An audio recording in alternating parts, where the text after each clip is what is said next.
Hey guys, it's your favorite Rogue Chirpy, bringing you another video. In this video, I'll be doing a commentary over a plus 24 quarter stars in which I played Subtlety and absolutely slammed the DPS meters. Make sure to stay through till the end so you can learn how to do it too. First, we'll go over the build and itemization, then we'll get into the run. Let's get started. This is the talent build that I ran for the 24 quarter stars. You can see over here, we go and take our utility poison, numbing poison. We come into T, Cold Blood, Deeper Stratagem. Pretty standard stuff on the class tree. Nothing really changes here too much. Some people will go Gouge instead of Nimble Fingers. I like the reduced energy cost of Nimble Fingers a lot though, especially as Subtlety, because Subtlety does have a little bit of energy issues. And then on the Subtlety tree over here, the main pieces that we are making sure we take are we're working down these two trees. We are taking Shuriken Tornado. We are taking Shadow Blades, Black Powder, Secret Technique of course, and Gloom Blade. You have the option of going between Without a Trace or one of these abilities, Cloaking Shadows or Fade to Nothing. I like the extra charge of Vanish for multiple reasons. One, if I accidentally pull something, I can vanish it away. And two, it's an extra DPS button as well, because when you activate your Vanish, you benefit from Silent Storm, which is gaining Stealth, Vanish, or Shadow Dance causes your next Shuriken Storm to have a 100% increased chance to critically strike. So you're gaining a 100% crit chance every time you're able to hit Vanish or Shadow Dance or anything like that. So that just increases your DPS, puts Find Weakness on all your targets for Shuriken Storm. Pretty good button. For itemization, we are trying to take as much crit and mastery as possible throughout all of our gear pieces. So you'll see I have my Elemental Lariat, crit mastery, and with high mastery, low crit gems. You can swap those around depending on your own stat prios. I have the Seal of Diurna's Chosen. I do have a primary stat versatility gem in here, but that's just because I haven't gone through the work of making a new primary stat mastery gem yet. For Subtlety, this is still from when I was playing Outlaw. This is still a very good ring on Subtlety regardless, because it does give 5% burst.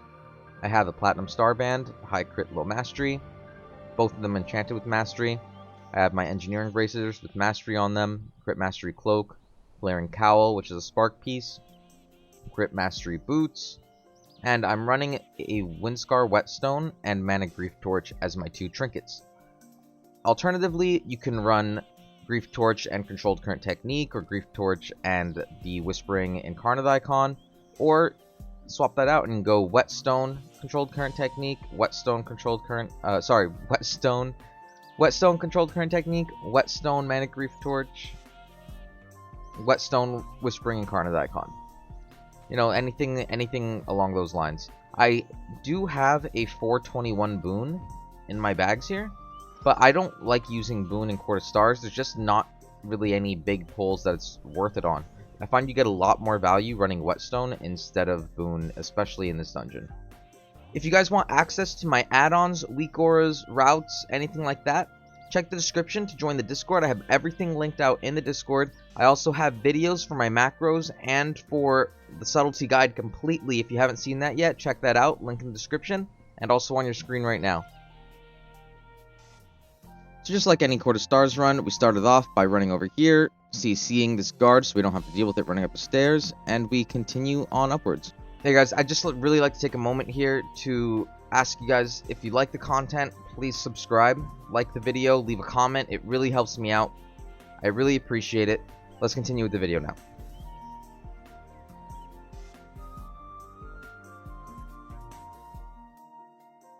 So we walk up these stairs, and we are getting ready for this first pull. As we walk into this first pull, there's a couple things we need to watch for. This Duskwater Sentry, and the Construct. The Sentry we need to make sure doesn't sound the alarm at the beacon, and the Construct we need to make sure doesn't do any charging stations or suppresses. So as we walk into this pull, we set up our rotation, and we pop our Whetstone Trinket. This is a decent AoE pull. I choose to use my Whetstone instead of Grief Torch here because it is very AoE centric. And also, when you're in your symbols window, it helps your trinket scale with that damage as well. So you get the 10% bonus damage when you're using your symbols if you use your trinket at the same time as it. And then we can finish off this pull here. I send our Grief Torch for the extra damage. And I'm choosing to just send my next symbols button because we still have this add to kill. and we aren't renewing our Rupture on it, as you can see, because it is about to die. So we go to the next construct, same thing. We're watching out for the charging stations and watching out for suppress. We pull all of this in, and this is where we start spamming our black powders. We get up to 4 stacks, and the more Dance Macabre stacks that you get, the more damage your finishers will do. So you want to try to stack that as best as you can by using different abilities while you're in your dance window. But you have to also remember, you don't want to be spamming like Eviscerates on 20 targets when you have the ability to Black Powder or Secret Technique instead. So you have to balance out between what is the most worth finisher for each given situation. Right here, we make sure we walk out of the Charge Smash. Our Shaman isn't as lucky as I am, and does get hit by it and gets killed. But that's okay, he resets our Grief Torch, and we can keep on going. Right here, we're watching to make sure we don't get hit by frontals from these guards. And also just making sure that we're still getting these kicks on the construct. I swap over to the guard because it is a much healthier target than the construct is. So I'm trying to make sure that we try to kill things as evenly as possible so we can just keep moving on.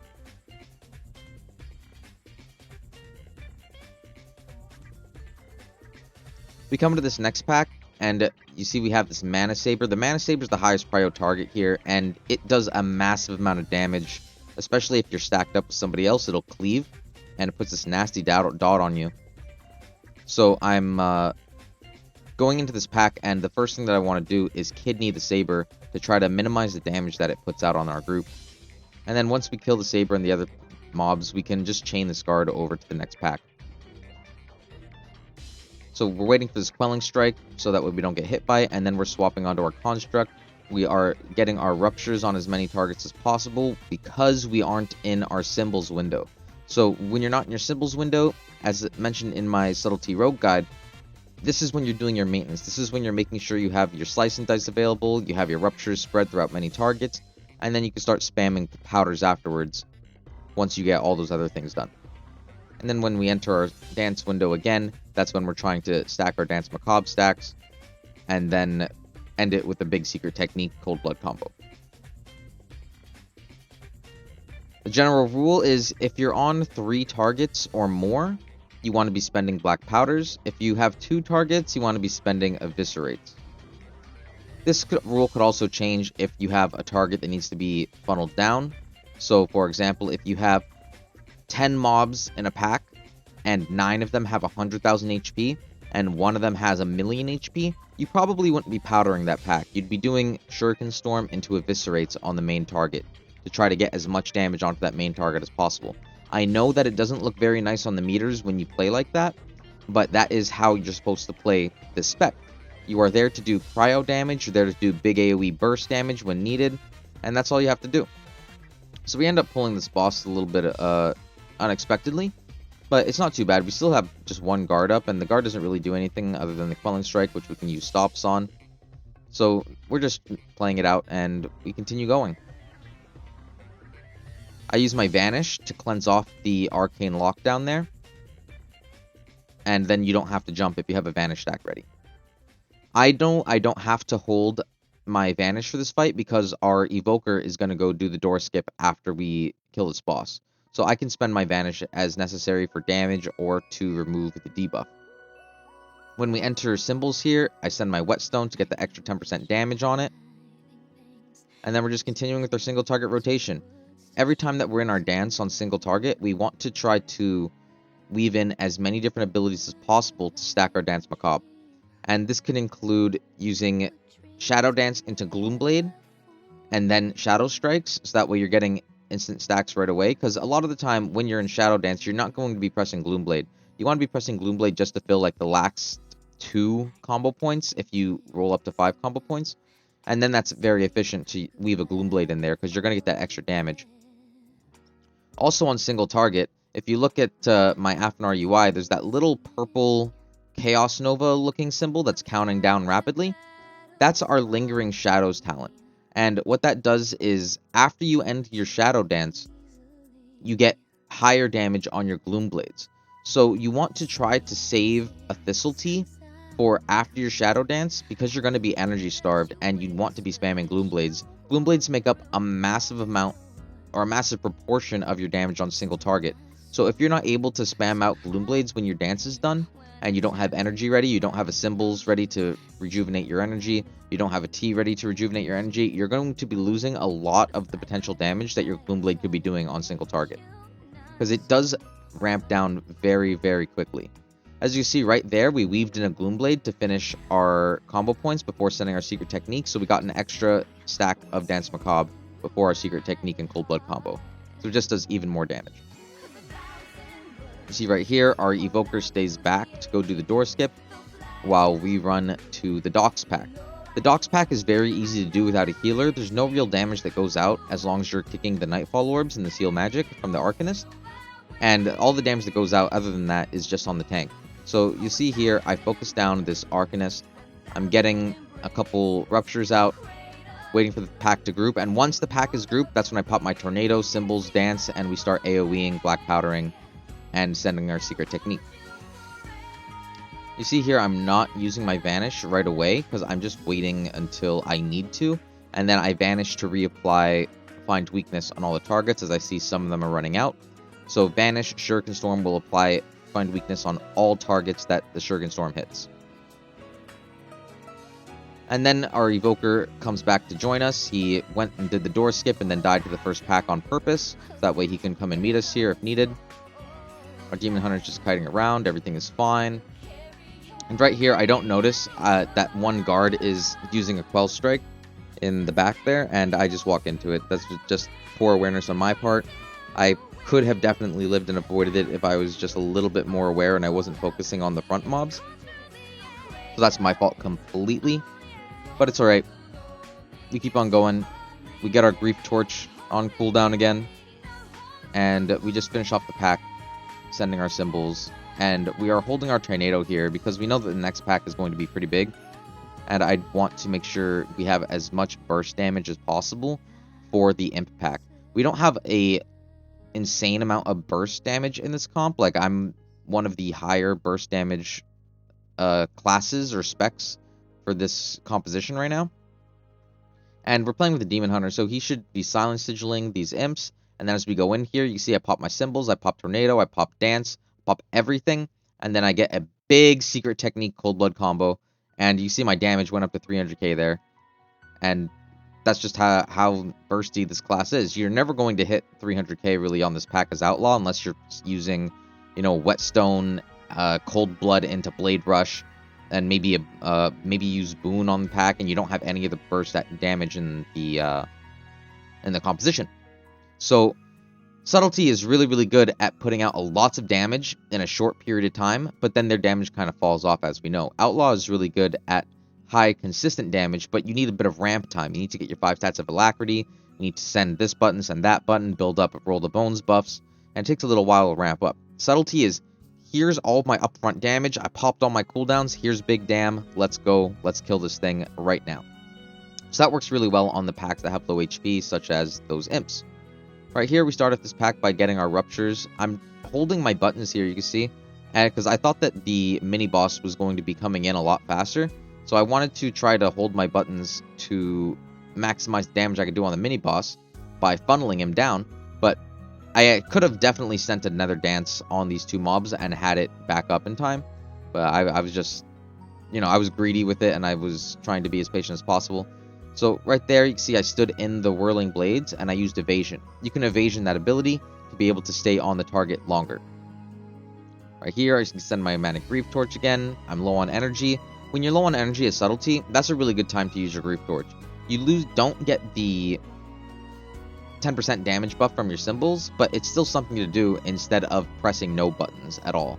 So that's why I send the Grief Torch there instead of with symbols. And then we're just continuing our single target rotation. I probably should have used my T there right after the dance to continue big single target on the Gloom, but I think I was just holding it because I was on my last stack of it, and I wanted to make sure I had it for the next packs. Already in this key, you can see the damage that I'm able to put out on these packs. I'm doing 120k DPS overall right now, which is pretty good, all things considered. You know, I had that one death on the docks as well, and just the burst damage profile of Subtlety is really good for this dungeon. There's a lot of short-lived packs, and it just really works with your cooldowns. You don't have to worry about dropping your alacrity between pulls as you do with Outlaw, and you're able to just have something up for every single pack, which is ideal. So we go over to this other side to continue getting the Enforcers. We see our Enforcer spawn is on this side of the map, and we have the Imps coming in. I'm getting my Distract ready because we're in a kind of a weird position. We're waiting for 2 other members to come join us. You can see on our minimap, our Evoker and our Monk is a little bit behind. So I try to stall out the Imps as long as I can. He opens with Silent Sigil, and I open with every button I have. Whetstone, Tornado, Dance Symbols, etc. And get the big Cold Blood Secret Technique again, and we hit 400k DPS on that pull. Just absolutely demolish the impact. And then we can continue on to this Enforcer. I have no cooldowns available, so what do? I make sure I have my Rupture up on the target. I make sure I have Slice and Dice running. And then once my Shadow Dance comes up, I send that immediately. And that is it. And then you can see right there, I weaved in a Shuriken Storm. And that's to reapply Find Weakness, as well as get another Dance Macabre stack before my finisher. So any ability that you use during your Shadow Dance will end up giving you an extra stack. It's not always worth it to try to weave in every single button that you have, because sometimes using your Gloomblade is going to be a lot more effective than using your Shuriken Storm. Sometimes using, Eviscerate is going to be more value than using, Black Powder, because you're not going to use Black Powder on single target, even though that would give you an extra Dance Macabre stack. It's just not worth it. The damage way out of that extra stack doesn't outweigh what you're actually supposed to be pressing. So we finish off this Enforcer. Our Demon Hunter's already on the move, ready to go to the next pack. And he is just waiting for the mini-boss to come in. You see we're still missing a decent amount of percent. We're at 78.42% right now. And we need to be at 94% before we go and kill the second boss. Or before we go upstairs anyways and commit to doing the mini-boss, the Zolgamax remake, and go to the last boss. So we still have a lot of percent to get. And we are just killing this one guy for now. Making sure that we get through it, making sure we kick. It's very important to kick this Disintegration Beam, because if you don't, it puts a nasty debuff on whoever is channeling it on, and it makes them do, like, very, very little damage. Like, it puts this very unfortunate debuff on them. I think it's a curse, if I remember correctly, so if you're playing with somebody who has a decurse, you can just decurse them, but otherwise you're sitting there, like, hitting like a wet noodle for a little while. The Impending Doom is the other cast. You can actually pre-cloak that or cloak that off if you get it, and it does explode around you once you do that, but you'll live. So if you find yourself getting low on HP while the Impending Doom is about to go off and nobody has a Dispel for you or a top-up button for you, you probably just want to cloak it so you don't die. Especially because you can't release during those mini-bosses. So right there, I use my Shadow Step to jump to an ally, and then I use my Shadow Strike to jump right to this mob. And I'm deciding to stay in here because I'm in my cooldowns, and I have Cloak available. So I don't want to really waste my cooldowns ever like that. So if you have your Cloak and you could play it offensively, that's the opportunity to do it. Like, I wouldn't Cloak in this situation because, as you can see, I have no buttons available. Why would I just stay in there and do no damage while using a big 2-minute cooldown? So right here, we line of sight on this pillar instead for the Fell Detonation. It does a lot of damage on Fortified, especially. So if you're not using Feint beforehand and you're just taking it raw, it can hit you for 80%, 90% of your HP, and then you could just die to the first tick of the dot as well. See right there, we lose our Shaman. That's kind of unfortunate. But it gives me my Grief Torch, and we're able to just finish him off anyways. And our Shaman is going to come back and run around to meet us.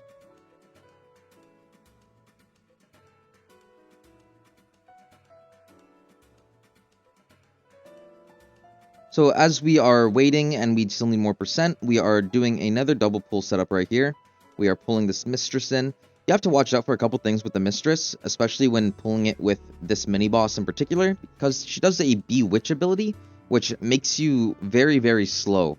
So if you get that Bewitch ability, you can vanish it off or you can cloak it off, and it's very important that you just dodge that shockwave that this mini-boss does. So with that debuff on you, the Bewitch debuff, you might not have the movement speed, so you want to either use your Shadow Step or your Vanish and Shadow Strike to get behind this mini-boss if you have the Bewitch combo, or the Bewitch debuff on you, sorry. And then after that, we are just continuing on with killing this guy, maximizing our single target rotation as best as we can. We are out of T's here, so our single target is going to be kind of low, but we get a Shadow Dance up right away, and we weave in a Gloom Blade before this finisher to get the extra damage. And we use our Rupture to maintain that on the target. We use a Gloom Blade to keep our Find Weakness on the target as well. It's not very important to soothe this guy in particular, because all the damage he does is 100% avoidable. But I do it anyways, just out of habit. And now we get into a higher priority target to look for, which is this Watchful Inquisitor. So while we are doing this pull, I'm watching for the Shockwaves, as well as watching for the Searing Glare cast and the Ice Storm cast. The Ice Storm cast, you want to stun it before it gets finished, because once he is in the cast, you can't really stun him. He needs to be knocked or something else once he's in the cast. Like right there, you can see we use a knock, because we were unable to stop it before the cast finished. And it's not kickable as a cast either. Right there, you see I move out of the way of that Shockwave and use my Grief Torch from range to be able to maintain uptime on the targets. So even when I'm not in melee range, I'm using my Grief Torch to maximize my uptime on the targets, because it can hit from range. I mount up, and we are heading to the boss now. If you look at our percent, you can see we're still not at the desired percent that you want before going into this boss. But this is actually planned by our tank and the Windwalker in the group. So this is predetermined. We had no idea. We're not in comms for this key, so we're just kind of going with it. And I actually played this boss incorrectly. So you'll see right away here, I used my Shadow Dance and my symbols, and it wasn't until the next Court of Stars run that I realized if you hold your dance and your symbols for this first set of imps, you will have it for every single set of imps. So you will be able to do big damn, whether it's funnel or AoE, on this fight if you are able to just delay your buttons by the 10-15 seconds that it takes for her to summon the first set of imps. So that was a misplay on my part. You see right there, they spawn again, and I have no buttons. So I have my Shadow Blade, so I send that, but I'm just sitting on no cooldowns during this period where we need to be killing these imps before they kill us. So this is something that I misplayed 100%, and I learned it in the next Court of Stars run that I did later in the night. So if you're running this as Subtlety, I would definitely delay my buttons 10-15 seconds at the beginning here. I'm sure people are going to argue against me for that, saying just send it on cooldown, but I think it's very worth it personally, because when I did this the next time, the fight went so quickly. We had zero issues with even getting close to an imp being a problem, because I was able to just provide so much burst AoE every single time that they spawn.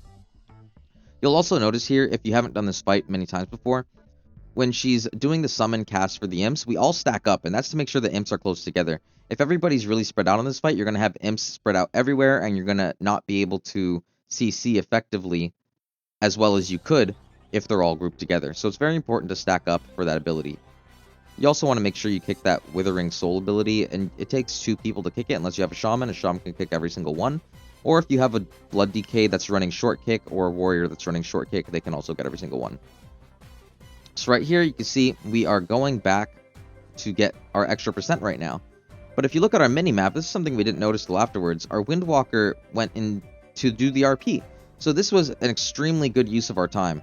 We have 8.5 minutes left on the clock right now. Our Windwalker is doing the RP puzzle, and we're just killing our last 2 mobs while he goes and does that. Windwalker has amazing mobility. They can do their roll, they can do their dash, transcendence, and they can just get around and get all of the clues really, really quickly.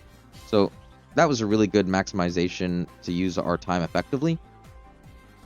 And that's just something that, like, I didn't even notice that he was doing until after we got into the area, and we're like, oh, the RP's already done. That's cool. So that's a little something, a little trick that you can do if you find you're short on percent before you go into that second boss. Just go and do the second boss and have one person solo the RP after. Also, assuming that the Windwalker wasn't able to find the spy for whatever reason, if he's even able to get all clues before we go in, the Demon Hunter can just Spectral Sight and find the spy immediately from walking in, as long as whoever's doing the RP for you gets all 5 clues first. So, as soon as we get in here, the spy's already found, and we are able to just continue going up and make our way towards the Zul'Gamax rework mob to get our last of our percent and get the key to open the final boss door.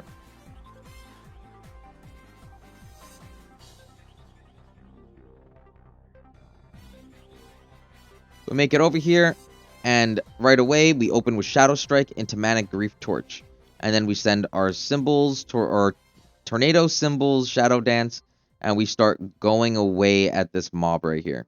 We're using our Shuriken Storm to get extra combo points off the bats when our Gloomblade stacks aren't high. When your Gloomblade stacks are really high and you have 2 target, you still want to use your Gloomblade on your main target. But when your Gloomblade stacks start getting low, it's okay to start using your Shuriken Storm because critical strikes will still offer twice the combo points. So if you have 2 targets and you are using your Shuriken Storm, you can get up to 4 combo points from that. So it's just a little bit of a min-max thing there. And all these bats, when they spawn, you want to make sure somebody in the group stops their cast. If you don't stop their cast, they'll mind control whoever they're targeting on. As a rogue, we have a lot of tools to deal with this. We can use our blind, we can use kidney, cheap shot. I'm playing Torn, so I could use War Stomp as well. But everyone chips in here. Ideally, you have somebody CC the bats that you don't rely on the DPS for. So the tank is really good for it, healer is really good for it, or somebody who's able to do a CC that's not on the global cooldown. I like using my blind on these bats because it doesn't use my combo points. I don't have to take a 1.5 second or 2 second charge time to use my War Stomp. I don't have to spend my combo points kidneying so I can do more damage. And then for Cheap Shot on Subtlety, you have to either enter Vanish or Shadow Dance first. And I don't like really using Cheap Shot while in Shadow Dance unless absolutely necessary, because that's your whole damage window. You don't want to really mess up your damage window while you're in your Shadow Dance. So you can kidney or cheap shot while you're in Shadow Dance, but it is highly ineffective and you're just kind of hurting your damage. Right here, we open up with our Rupture into Tornado, Symbols, Shadow Dance, and we are plugging away at this guy. We're weaving in Gloomblades to get maximum stacks. And right here, we get our Grief Torch, so we're sending that as well. You see the damage, the burst that I'm doing is I'm still at 100k DPS just off the opener. And that's just like the power of Subtlety Burst.